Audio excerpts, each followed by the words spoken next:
ఆంటీకి many happy returns of the day aunty. And I like your smile always. ఎప్పుడు మీరు హ్యాపీగా ఉండాలని, ఆ $1 million స్మైల్ ఎప్పుడు ఫేడ్ అవ్వకూడదని మా ప్రేయర్స్ ఎప్పుడు మీకోసం ఉంటాయి. Thank you for inviting us.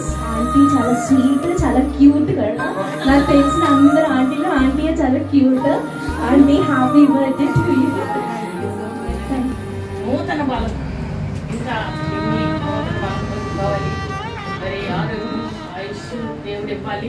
ఆ విధంగా నాకు జీవితకాలం అంతా కూడా సేవలోని భర్తకు, పిల్లలకి, మా ఇంటికి ఒక దీపంగా ఉండి మమ్మల్ని అందరినీ నడిపించాలని అలాగే చిన్ని మాటలు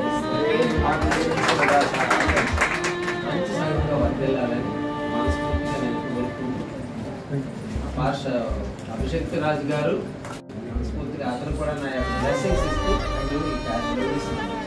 బర్త్డే అంటే వయసు తగ్గుతుంది, వయసు పెరగటం. మనకి 100 ఏళ్ళ ఆయుష్ ఉంటుంది. 60కి వచ్చామంటే అర్థం ఏంటి? తగ్గుతుందా? ఇంకో సంవత్సరం దాటామంటే ఇవ్వబడిన ఆయుష్ తగ్గుతుంది. ముగింపుకి దగ్గర అయిపోతున్నాం, దేవుడి దగ్గరికి వెళ్ళిపోవడానికి దగ్గర అవుతున్నాం కనుక ఏం తెలుసుకోవాలంటే అయిపోయింది టైం, సంవత్సరం పోయింది. ఎంతవరకు తెలుసుకోలేదు, ఇక్కడి నుంచి తెలుసుకోవాలి. ఏం తెలుసుకోవాలి?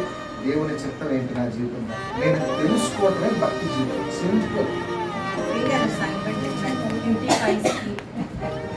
మా బిలవ్డ్ డాటర్స్కి అందరికి కూడా, తల్లులకి, తండ్రికి అందరికి కూడా మనస్ఫూర్తి వందనాలు. థ్యాంక్ యూ సో మచ్ అందరికి, పెద్దలందరికీ నా నూతన పరచుము దేవా, నీ కార్యములు నా ఎడల. నూతన పరచుము దేవా, నీ కార్యములు నా ఎడల. సంవత్సరాలెన్నో జరుగుచున్నను, నూతన పరచుము నా సమస్తము. సంవత్సరాలెన్నో జరుగుచున్నను, నూతన పరచుము నా సమస్తము. పాతవి గతించిపోవును, సమస్తం నూతన మగును. నీలో ఉత్సహించుచు నీకై ఎదురు చూతును.